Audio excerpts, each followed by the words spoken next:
যত আছে এখানে আমি কিন্তু ভাই কাউকে চিনি না, প্লিজ এটাকে নিজের গায়ে মাখবেন না। আমাদের বেশিরভাগ মসজিদের সভাপতি টাটকা সুদখোর, টাটকা, একদম টাটকা। আচ্ছা এবার আপনি বলবেন হুজুর আপনি বললেন আল্লাহ বলেছেন, আচ্ছা দলিল দেয়া আগে, না হয়তো আপনারা বুঝবেন না। 21 নম্বর পারা 1 নম্বর পৃষ্ঠার ঠিক 2 নম্বর লাইনে আল্লাহ তাআলা বলছেন, এটা সূরাতুল আনকাবুতের ভিতরে রয়েছে, সূরাতুল আনকাবুতের ঠিক 45 নম্বর আয়াত। আল্লাহ রাব্বুল আলামিন বলছেন, ইন্নাস সালাতা তানহা আনিল ফাহশাই ওয়াল মুনকার, নামাজ যেই বান্দা আদায় করবে 5 ওয়াক্ত নামাজ, তাকে অশ্লীল কাজ থেকে বাঁচাই দিবে একজন, তিনি কে?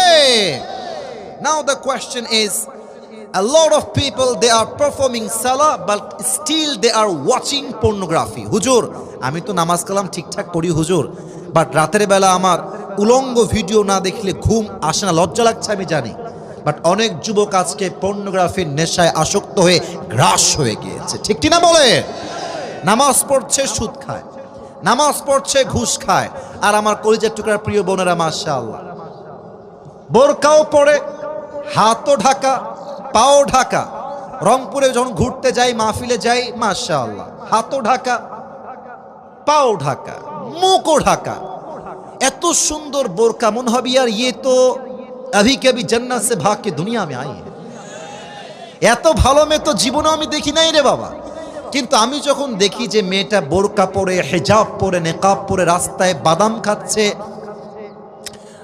আর বয়ফ্রেন্ডের সঙ্গে প্রেম করছে, আমার মাথায় একটা কথাই ঘোরে, এদের বোরকার উপরে ফিটফাট, ভেতরে পুরোটাই সদরঘাট।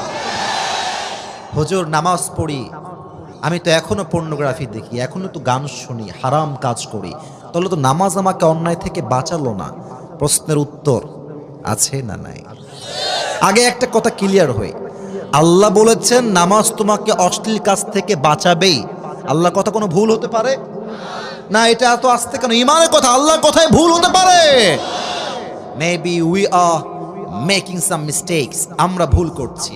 নাম্বার 1 ভুল, নামাজ আমরা পড়ি, নামাজ পড়ি এইখানে মসজিদের ভেতরে আলহামদুলিল্লাহি রাব্বিল আলামিন। যুবক মনে মনে ভাবছে এই তো আমার গার্লফ্রেন্ড একটা মেসেজ মনে হয় আমাকে দিল। হাসতেছেন, এটাই বাস্তব। আমার বাবাও একজন খতিব, আলহামদুলিল্লাহ আমার বাবা প্রায় 25 থেকে 30 বছর যাবত খতিব এবং ইমাম। এখন তো যেই মাস চলছে, মাসটা হচ্ছে জানুয়ারি মাস।